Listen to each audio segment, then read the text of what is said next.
Good evening. In today's news, I'm your news anchor, Patricia Harlan, and we're going to be discussing the relevance of ethics in technology. People, particularly young people, are continuously finding and adapting new ways of communicating electronically to fit their needs.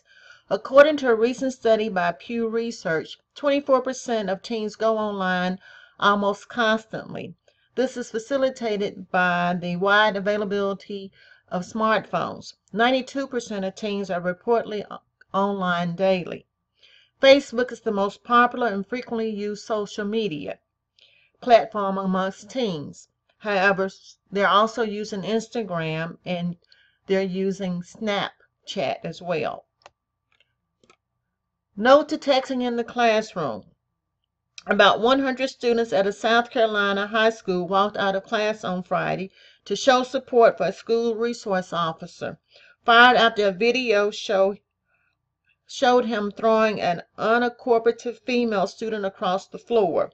According to local media and Twitter feeds, the student had been texting in the classroom and had been asked by her math teacher to remove her phone and to leave. In the original confrontation on Monday, the school resource officer could be heard telling the student to get up. A few minutes later, he grabbed the student as she was in her seat, which caused the student in the chair to flip over onto the floor.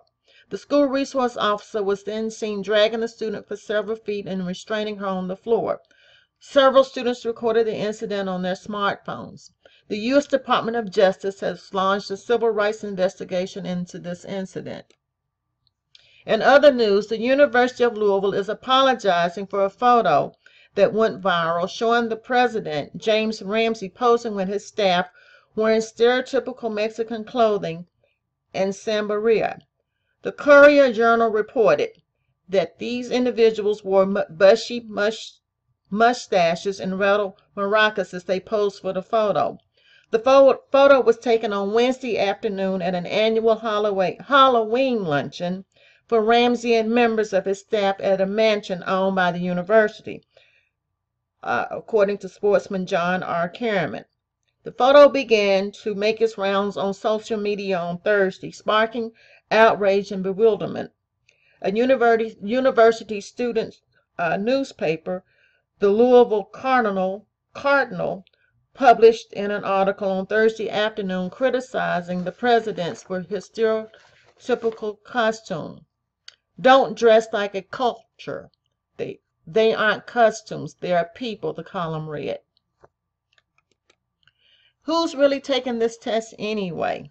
An investigation by Ohio State University Committees on Academic Misconduct found that an unidentified student completed online coursework for 23 other classmates in exchange for payment. All students were punished, some were expelled, for paying for unknown amounts of money for cheating. This incident raised a concern about whether the growth in online courses had led to a corresponding increase in cheating.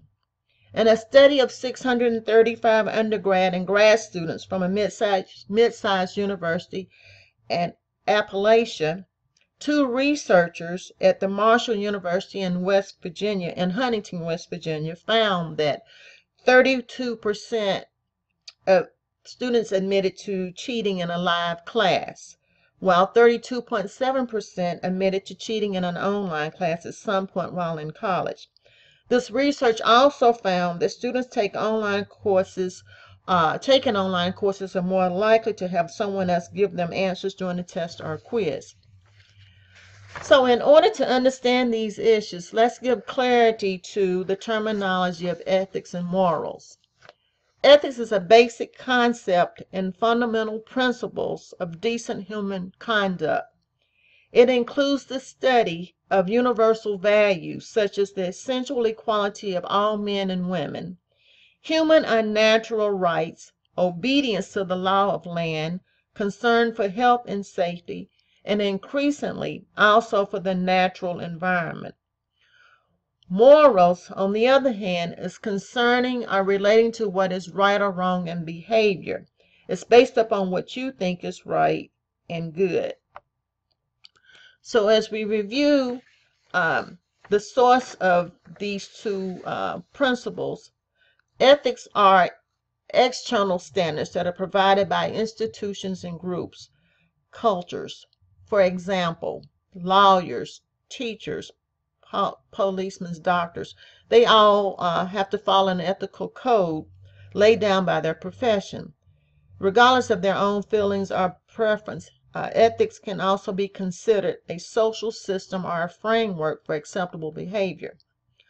Morals, however, are influenced by cultural or society, but they are personal principles created and upheld by individuals themselves. So, as I make my recommendation to my colleagues regarding the social media, I would say that number one, educational leaders must strive to clearly articulate high expectations about academic and personal integrity and the consequences of misconduct and unacceptable behavior. Two, respond appropriately when misconduct occurs with consistency in enforcing those policies. Have clear and concise guidelines that are simple and understandable by a diverse population of students. Three, foster an environment of inclusion. And number four, understand technology and how it's been utilized in our educational system, in educational settings. This is the new norm for our students. We must be understanding and patient and help give them guidance and direction as they learn to establish pathways through how to navigate in this new world of technology. My recommendations for curb online cheating.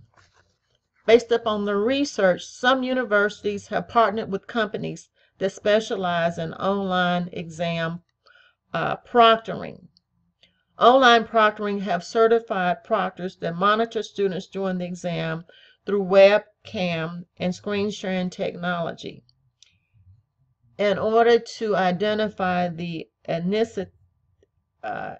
authenticity of test takers, they are to show their ID to the camera, and they're asked questions based upon their public record.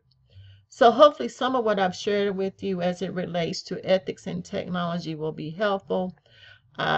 Again, this is Pat Harlan with today's news, signing off. Have a great evening.